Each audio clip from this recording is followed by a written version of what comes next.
This video demonstrates how to confirm patient and blood component ID and to verify that the blood component is intended for that patient. Observe your hospital's aseptic techniques.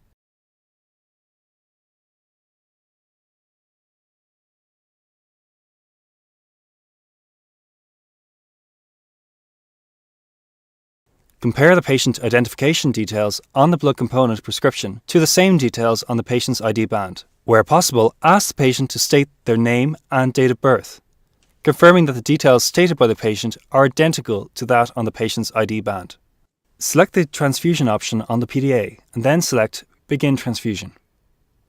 This will prompt you to scan the barcode on your ID badge. Do this by pointing the top of the PDA to the barcode and pressing the yellow button, either on the front or sides of the PDA.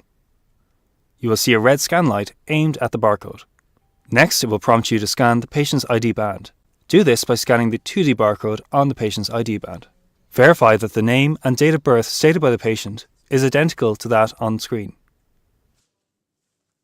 Next, it will prompt you to scan the 2D barcode on the blood component tag. The screen will then display the information scanned from the patient's ID band and the patient identification details scanned from the blood component tag. If the details are identical, select Next to proceed. If the details do not match, they will be highlighted in yellow, and if you select to continue, the system will alarm and advise you not to transfuse.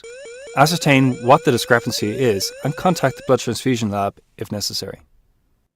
When the details are identical, proceed to the next screen by selecting Next. You will then be prompted to scan the blood component unit number.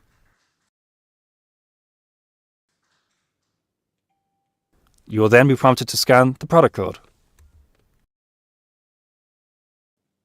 The unit numbers scanned from the compatibility barcode on the blood component tag and from the blood pack will be displayed on screen. If the unit numbers scanned from the blood pack and tag are not identical, the system will alarm if you attempt to proceed. If the unit numbers are identical, proceed by selecting Next. You will then be presented with some reminders. Acknowledge that you have addressed the reminders by selecting the box in front of the text on screen. Then select Next to proceed. Given a Please hang the unit now prompt, hang the unit. Then select Print and a label is printed. The label includes the patient details, the vital signs entered, the unit number, and the staff personnel number, along with the date and time the data was entered. File this label in the blood transfusion record in the nurse's record section.